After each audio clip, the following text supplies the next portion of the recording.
Okay, good morning. Assalamualaikum. So, our next topic will be discussing or sharing with you about love. And I think this is one of the very interesting topic of this course. Pero parang hindi interesting kasi one man play ako na magdaldal. But what you are going to do is to learn from this. Okay? So, what about the so-called love?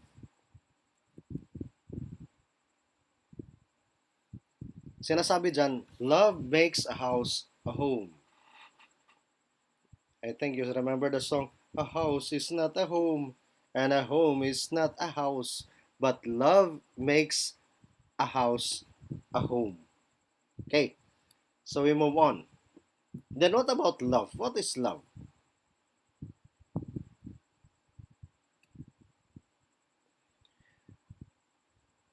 There was a research. Then sabi nga, ask 100 people to define hate and you will get nearly the same answer. But for love, you will get more answers than 100. Kasi when you talk about love, it's very broad. There are a lot of things to talk about love if we compare to hate. Then the definition of love challenge and perplex the thinkers and lovers since the beginning of time. Kasi nga, sabi nga, if we talk about love, ang dami-dami nating masabi, ang dami-dami nating maisulat. Kaya nga, right after this, ang dami-dami din yung maisulat because of the so-called love. Then from the English word, love can refer to a variety of different feelings, states, and attitudes that ranges from interpersonal affections, like I love my mother, then to pleasure, I love that meal. Then it can also refer to an emotion of strong attraction and personal attachment. It can also be a virtue. Take note, it can also be a virtue representing human kindness, compassion, and affection. Then, unselfish, loyal, and benevolent concern for the good of others. As well, it may describe compassionate and affectionate actions towards other human beings, one's love, oneself, or even to animals. Sabi ko nga, in our teachings as Catholic, we have the virtues faith, hope, and love. But the greatest is love. Remember mo siya? Sana'y pag-ibig na lang ang isipin ng bawat isa sa mundo. Sana'y wala ng away, sana'y wala ng gulo, na sana magmahalan na lang tayo. So this is one of the definition of love. Next, being in love is different from loving all those around you. Love is very difficult to describe. This subtle feeling may occur because of a single look, a smell, words, voice, appearance. Remember, the DJ, ang ganda-ganda ng voice. Imagine mo, akala mo gwapo. Pero sa personal, wow. But you are in love with that because of the voice. The smell. Uy, amoy Arabo man ito. Pero, love mo. Okay? Then, the words. Kahit nasa text, may magta-text sa inyo, kinikilig ka. Especially itong wala pang mga asawa. Okay, we move on. When you are in love, you will feel a strong bond between you and the other person. You'll always be on the lookout of that person. Okay, you feel something strong bond between you and the other and that person. Okay, I think na-experience natin lahat yon. And you'll be happy whenever that person you are in love with acknowledges you. You know it is nothing but love. I'd like pag in-acknowledge ka. Kahit na first no nakita, in-acknowledge ka. At kala mo, because of this, love ang pagkakaalam mo. Then, the physical appearance plays a huge role in the initial attraction. However, love is not just physical attraction. It is spiritual, emotional as physical, according to Nazam Joseph. So, maganda ito ha. This is values. Love, the physical appearance, plays a huge role in the initial attraction, yes. But however, love is not just a physical attraction. It is a spiritual and emotional as physical. Okay? Spiritual, emotional as physical. It's not just merely an attraction. Kaya nga, there are times mga young people nowadays, kita gwapo, kita maganda, akala yun na. Okay? Because of that appearance. Pero anong sabi na Andrew E? Humanap ka ng pangit at ibigin mong tunay at hindi ka iwan. Pero minsan, sabi nga, love is blind and lovers cannot see. If you go around the city, minsan, mabigla ka, wow, kaganda sa babae, pero abstract ang beauty ni lalaki. And vice versa, wow, kagwapo-gwapo ni lalaki, then abstract ang beauty ni babae. So ano ngayon? That's love. Kaya nga sabi nga, sa kagandahan ay may kapangitan. Sa kapangitan ay may kagandahan. So once again, it's not merely on attraction, but it's more on spiritual. So yun yung maganda doon. Next, true love is eternal. Yan, this is it. True love is eternal. Infinite and always like itself. It is equal and pure, without violent demonstration. It is seen with white hairs, or it is always young in the heart. Okay, according to Honor de Balzac. Okay, and that's love. True love is eternal, which is true. Our love should be eternal. If you, especially yung may mga asawa na, that's forever. Okay, that's everlasting. That's why you wear a ring. That's infinite. Sabi nga, infinite. Love, the ring is the symbol of infinity. Walang katapusang pagmamahal. Yung iba, may mga sing-sing dito. Yung may mga asawa na.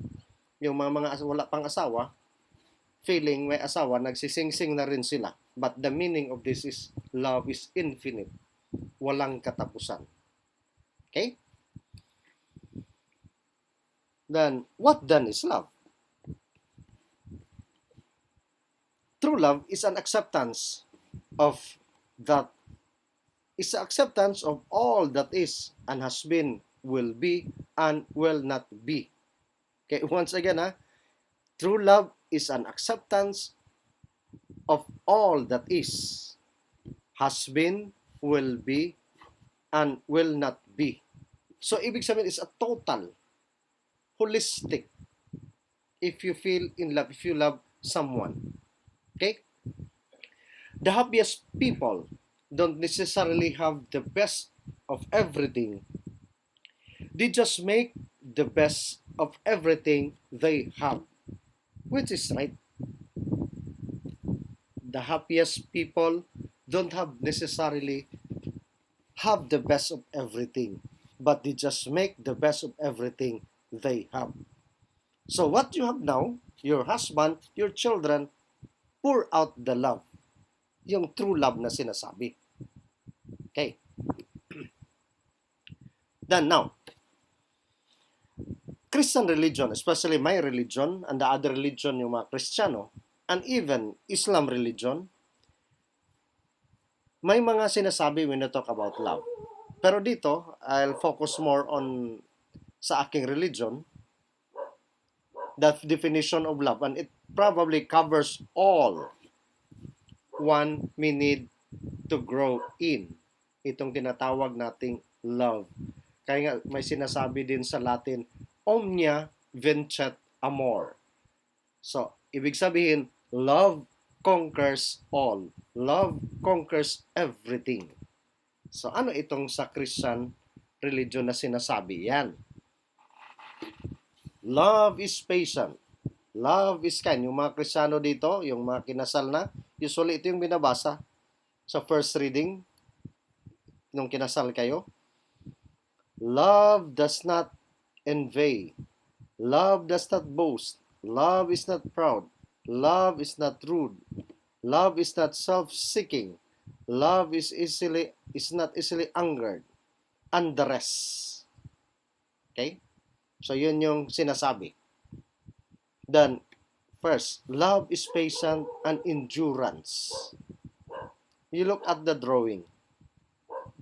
Habang tumatanda, bumubuti yung relasyon, pasensya lang. Okay? You know, every time I will see couple na with tigulang na, then still holding their hands, very inspiring. Kaya nga, sana all. Sana all. Okay? Then, despite of the fact na wala namang perfect relationship, but based on this definition, love is patient and will endure forever. Okay? Next, love is caring and loving regardless of adversity. Caring and loving regardless of adversity. And I think naintindihan man natin yon. Ano mang mangyari sa buhay mo, nagkakasakit, tumanda ka man, okay? But the real love, nandoon pa rin, nag-aalaga yan sa iyo. Regardless kung ano mang mangyari sa buhay mo, ang totoong pagmamahal, nandoon yan. Hindi ka iiwan. Okay? Love protects. Love protects. Then, love is hope, sharing, trusting, and legal. It hurts, it is not, if it hurts, it is not love. Ang ganda ito ha. Love is hope, sharing, trusting, and legal. Bakit may mga illegal love ba? Meron. Okay, but it should be legal. Okay? If it hurts, it is not love. But on the other side of the coin, there is also a saying, you have to love until it hurts. But according to this, if it hurts, it's not love. But once again, the other side, kung palaliman mo, love until it hurts. Surely, with you, na may mga relasyon, may mga asawa na, you still love. Though you experience, minsan, you are being betrayed. But you still love that person. Okay? Next. Another, sabi nga, the most difficult question for mankind, yung question, what is love? Yes, it's the most difficult question. And the most difficult word to define is love. Okay, then one can give the proper definition. No one can give the proper definition. Love is an emotion of strong affection, personal and personal attachment. That's we can find in the dictionary. Strong affection, that's in the dictionary. But in reality, sabi nga, ang hirap i-define yung the so-called love. Next. There are types of love. What are those types of love?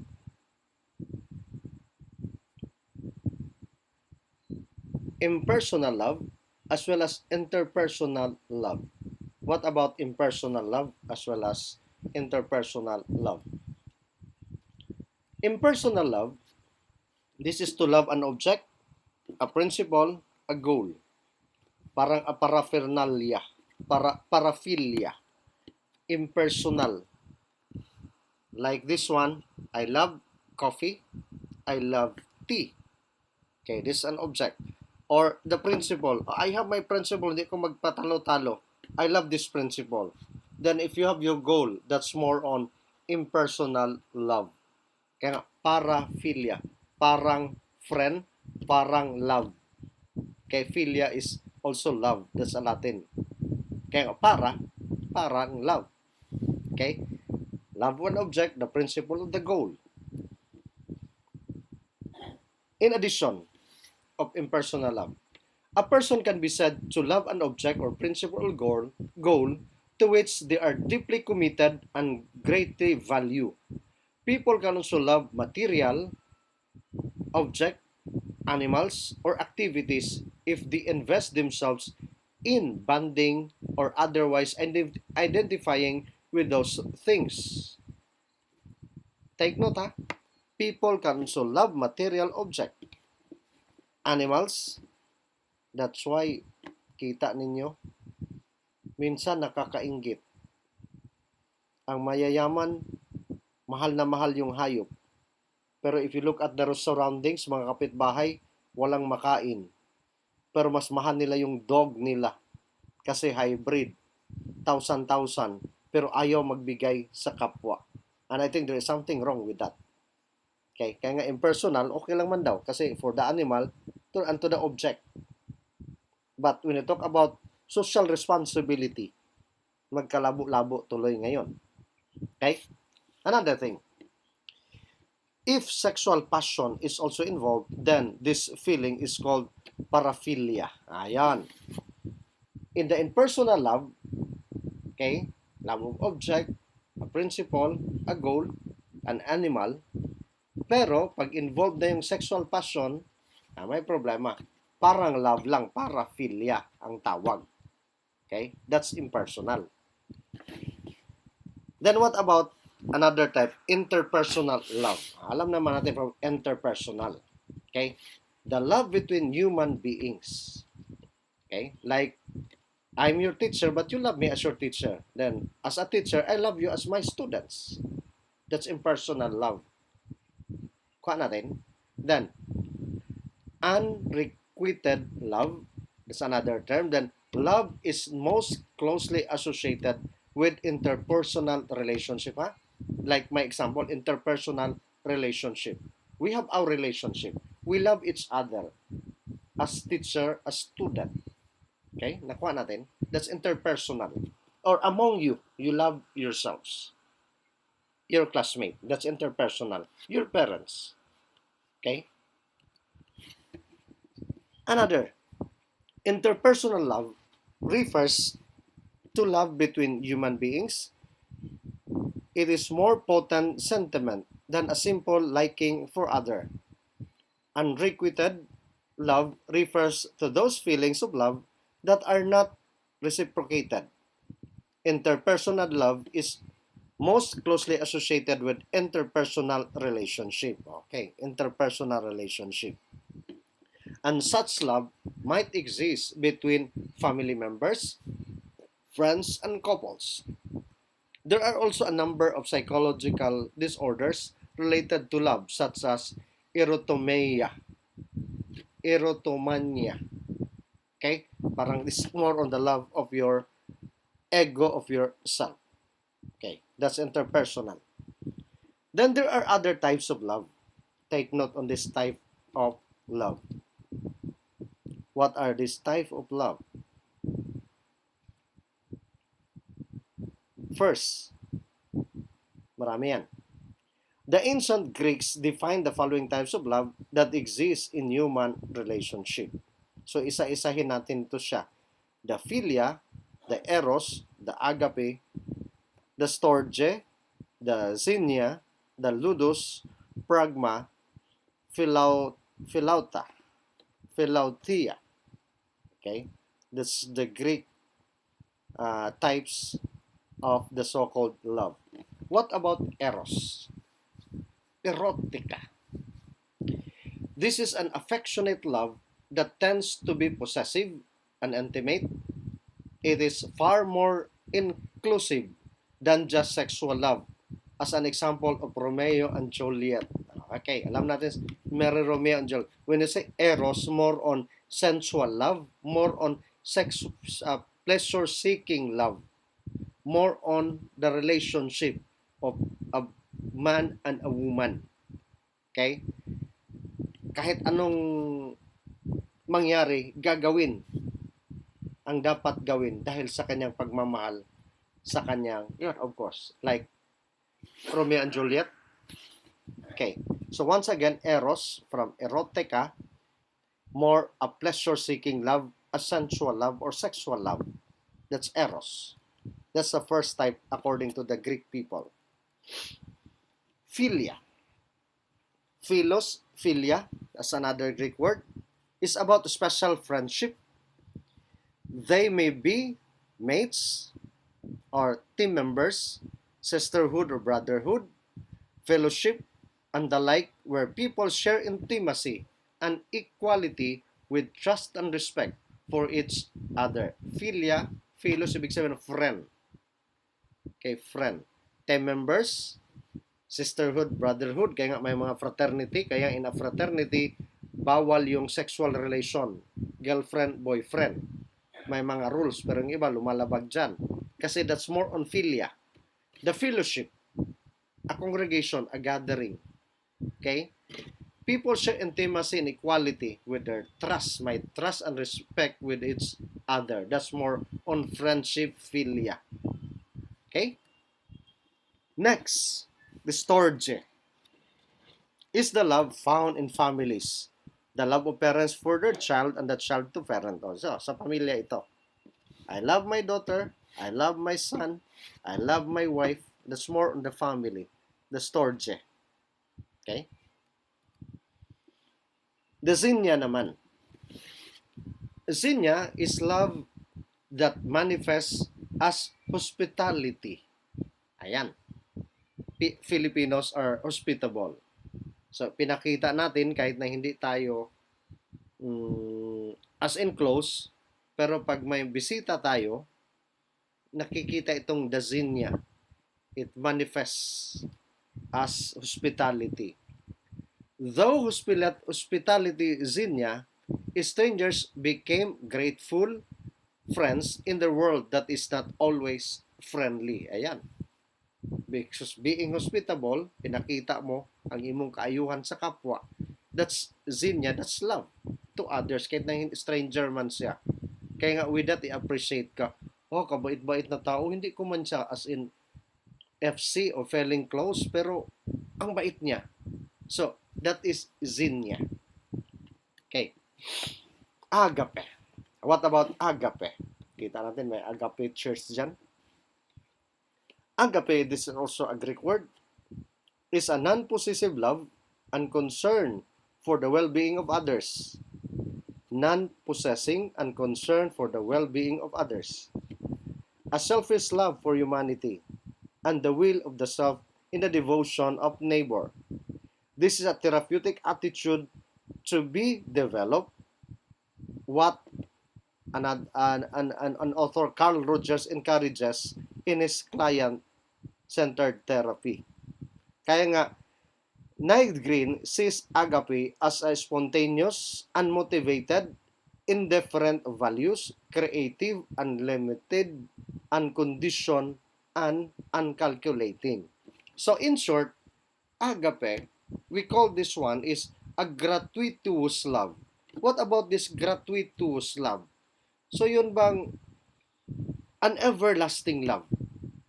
A love that you are willing to die of your friend, of your loved ones. Okay? You are willing to give your service, your love to others without any string attached. Kaya is a gratuitous love, an everlasting love, itong agape. Okay? Non-possessive love and concern for the well-beings of others. Next, the ludus. What about ludus? Ito. Is a playful, uncommitted love. It can also involve activities such as teasing and dancing and more overt seducing. Okay. And conjugating. Focus on fun and sometimes on conquest with no string attached. Ludus relationships are casual, undemanding, and complicated, but for all that can be very long-lasting. So pwede rin Tising-tising, minsan sinisidyos, then to the point, sabi nga, it will last long. Pwede rin. Pero, ang ano dito ha, playful, laro-lalo lang. Uncommitted love. Parang mga bata, no? Para siyang, yung tawag dyan, may mga term yung mga kabataan natin na fling-fling lang, not committed anything. Okay? Then pragma. What about pragma? This is a kind of practical love. Pragma, a Greek word since practical. Okay, that's why it's a practical love founded in the reason on or duty on one's longer-term interests. Practical, founded in reason or duty on one's longer-term interests. Sexual attraction takes a backseat in favor of personal qualities and compatibilities, shared goals, making it work. And in the days of arranged marriage, pragma must have been very common. Okay, an example of this, yung the arranged marriage, yung sinasabi nating parental, pragma, practical. Kasi ano mang sinasabi, ay anak, pakasalan mo ito, mabait itong pamilya, may lupa ito, mabuhay yan sa'yo. Ayaw natin mapunta ang ibang lupa sa ibang tao, atin lang. Total, ang pagmamahal, maturuan yan. Then to be practical, hindi ka na maghirap. Kuha natin, that's pragma. Pragma. It happens especially on the arranged marriages. To be practical. Bakit maghanap ka pa ng iba na may mabait naman? May cousin ka naman, pwedeng pakasalan. But remember to be practical, I think even the Muslims now, they discourage the first cousin. Kasi scientifically, may problema yan Kaya nga, maraming mga tiriring kasi it will result to the susunod na generation. Alam ninyo yan. Huwag lang first cousin. Okay, ma-Muslim ka man, ma-Christian ka man, huwag lang first cousin. Kasi pareho talaga yung dugo ninyo. Okay? And it is proven. Kaya nga, maraming mga disabilities dahil dyan. Pero ngayon, dinidiscourage nga, especially sa mga Muslim scholars, na wag na. Kasi yung iba, because of this pragma, pre-arranged to be practical. Sige, kahit na pinsan mo, pakasalan mo. Pero ngayon, dinidiscourage yan. I think malinaw yan sa atin Kayong wala pang mga asawa. Yung may mga asawa na, they experience this arranged marriage, to be practical, and I don't know. Pero pagtatanungin ko kayo, I don't know kung gusto ba ninyo. Okay? Na iparental kayo. But that's more on pragma. Okay? Next.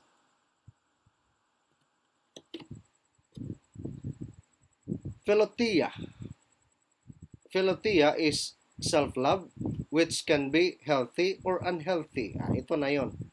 Tinatawag din yung naalaala niyo sa inyong literature, yung si Black Narcissus, yung narcissistic love of self, ito yung philothea. Si Narcissus, di ba, nung nakita niya yung kanyang pagmumukha doon sa may tubig na malinaw, uy, gwapo pala ako, uy, napamahal niya sa sarili niya. Kaya nga, yung iba din, mayroong ugaling ganon. Hindi ko rin maintindihan. Kaya sa social media, halos lahat siya lang mag-isa doon. Sabi ko, may problema ito. Ito yung mga may narcissistic attitude, mahal na mahal sarili. Sila lang lahat sa picture. Ako lang isa, walang kasama. Ito na yun A kind types of love which is philothea. Okay? Sabi ko nga, kita din natin in our literature si Narcissus, yung si Black Narcissus sa inyong literature na napamahal siya sa sarili niya nung nakita niya ang kanyang kagapuhan doon sa may tubig na malinaw. Okay. Then there are signs of being in love. At alam na siguro niyo ito. What are these signs? Sabi nga, love cannot be learned or taught. I think you would agree with that. Hindi naman natutunan yun. Hindi na itinuturo. Parang kusang dumating lang yan. Kusang maramdaman yan. Then, falling in love with someone is exciting. Yes.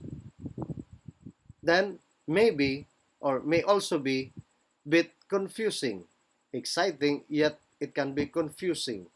Ito na ka itong lalaking ito na ka itong babaeng ito. Mahal kaya niya ako? O mahal ko kaya siya? Or baka attraction lang ito? Or baka fling-fling lang ito? Or baka ganito? Pero yung awit, diba? Na dapat, minahal kita hindi lang dahil maganda ka. Minahal kita hindi rin dahil mayaman ka. Minahal kita sa taglay mong pambihira. Ayun, ayun. It is exciting, it is confusing, but the real love, lumalabas lang talaga yung kusa. Kaya nga, it cannot be learned, it cannot be taught. Okay. Then, when you are in love with someone, you remember him or her all the time. Hindi na makakain, hindi na makatulog, palaging iniisip mo siya. Especially ito ngayong wala pang mga asawa. Tama. Then, everything in daily life reminds you of him or her. You always care about her or his safety and happiness. Ayan. Very concerned ka. Okay? Text, kumusta na? Nakakain ka na? Matulog ka na? WhatsApp ka muna ha? Toothbrush ka muna? Very concerned. Okay? You become more cautious about your appearance. Wala ka, pagwapo ka, paganda ka. Kasi may na love sa'yo or na in love ka. Then, you deny spending much time with your friends. Ayan. That's a sign. Dun sa friend, na. Then, you are eager to understand every detail of her or his life. Then, you want to be loyal to him or to her and expect the same. Ayan. Especially yung walang pang mga asawa ha. Then, you tend to think about his or her expectation. Ano kayang iniisip niya, no? Anong ina-expect niya sa akin? Itong expectation ko sa kanya. Sabi nga, you tend to think about his or her expectation. Papakasalan ka niya ako? Okay. Then, according to the psychologists, especially si Robert Sternberg, he formulated the triangular theory of love. So take note the triangular theory of love. The intimacy, the commitment, and the passion. Once again, the intimacy, the commitment, and the passion. That's according to Robert, a psychologist. What about this intimacy? Intimacy is a form in which two people shared confidences and various details of their personal lives and is usually shown in friendship and romantic love affairs. Okay? Like ako with my wife, we have to be intimate. Yung kilalang-kilala namin bawat isa. Paglalakad, ang amoy, everything. Okay? Being intimate. Okay? What about another theory? The commitment. On the other hand, it is the expectation that the relationship is permanent. Okay? The last and the most common form of love is sexual attraction and passion. Kaya nga, itong commitment, it should be permanent. Dapat tatagal till death. Sabi nga, may awit, when I fall in love, it would be forever. That's permanent. You have to be committed. Especially nowadays, that our world, yung mga dami ng dysfunctional family, maraming couple na naghihiwalay. So yun yung dapat tingnan natin. Although in Islam, divorce is allowed. In Christianity, it's a big no-no, especially for us Catholic. Okay? Kung may nagpa-divorce man, because they are hard-headed. But in Islam, it's allowed, but it is not encouraged, it is discouraged. Because we know that when we talk about marriage, that's sacred na hindi dapat paghiwalayin. Okay? Because that's of the so-called commitment. You have to be committed. Okay? Both parties, the babae and the lalaki. Okay? Sabi nga, relationship is permanent when we talk about commitment. Then, passion or the passionate love is shown in the infatuation as well as the romantic love or being passionate. Yeah. Passion de amor. Okay, it's more on romantic. Okay? Kaya tayong may mga asawa na, so alam na natin ito. Being romantic, being passionate to our other halves. So in addition, when you talk about intimacy, two people shared confidence in various details in their personal lives. Lahat, sinabi na lahat. Wala nang tinatago, wala nang sekreto. Sa commitment naman, sabi natin kanina, it should be forever. It should be permanent. Na it should not be being separated. Okay?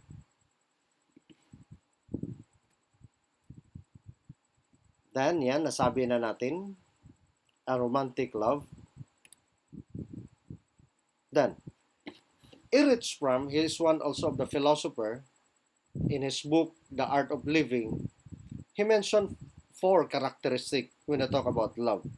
The first is, love is not merely a feeling, according to him. It's not merely a feeling yung love. Kaya nga, it's very, very difficult to define what is love. Ang dami kasing masabi dyan. But this philosopher, may sinabi siya that love is not merely a feeling, but it is also action. Okay? Hindi lang feeling, but action. Gawa ka din ng paraan. Kaya nga, the art of loving. Not just a feeling, but you have to act. Halimbawa tayo, yung sa akin, with the example, when I was assigned, I know I was a religious during the time, I was a brother, when as I was assigned in their place, kita ko, wow, iba ito. So action, gumawa ako ng paraan. Then later, I decided na, ito na itong babae na mamahalin ko habang buhay. Okay.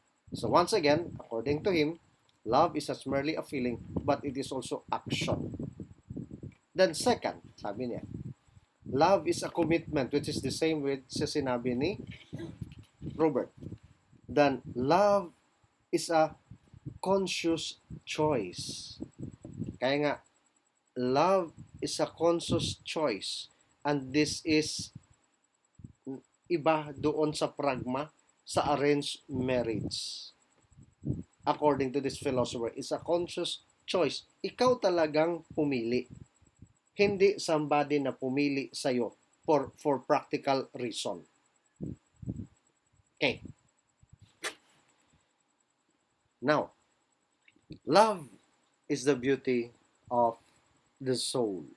Love is the beauty of the soul. And with that, I'd like to end this discussion about love. For your reflection, mag 15 points lang tayo ha. Yung iba hindi pa nakasubmit, please submit your reflection. Every topic that we discuss, may kapalit yan. Okay? May output kayo. Yung mga na-late, sige lang. Pero huwag kayong ma-late para pag-check sabay-sabay. Kaya minsan, hindi pa nakita ni sir kasi minsan din ng ating internet may problema. But on the record, naka-record talaga yan. Okay, so for your assignment, experience write a reflection. Reflection based from your experience. Kung paano ka nagmahal at paano mo ito natutunan at kung saan you can apply in our discussion, especially the commitment, na-apply mo ba yon? Or just a simple attraction? Yung the 3 theories, the intimacy, commitment, and passion, kung nandoon yon. Kaya nga, with your own experience, write a reflection about love, especially in our discussion. Okay, nagkaintindihan tayo. Then, sa susunod, I'll be discussing about family, then to the family, then to the responsible parenthood, kasi hopefully by December matatapos na yon. Then our examination, nasanayan na, dapat kaisa, finals lang tayo mag-examination, then your output, please give lahat na pinapagawa ko. Okay? Ito, 15 points. If it is 15 points, please at least 3 or more paragraph. 3 or more paragraph. Kasi yung iba hanggang ngayon mayroon pa rin magbigay sa isang paragraph, 3 pangungusap lang. Hindi dapat. In a paragraph, it is composed of 5 or more sentences. Para sigurado. Okay? Well, a reflection, wala namang mali dyan. Kasi, buhay mo yung pinag-usapan. Okay? So, with that, God bless you all and thank you very much. Dalaygon ang Diyos.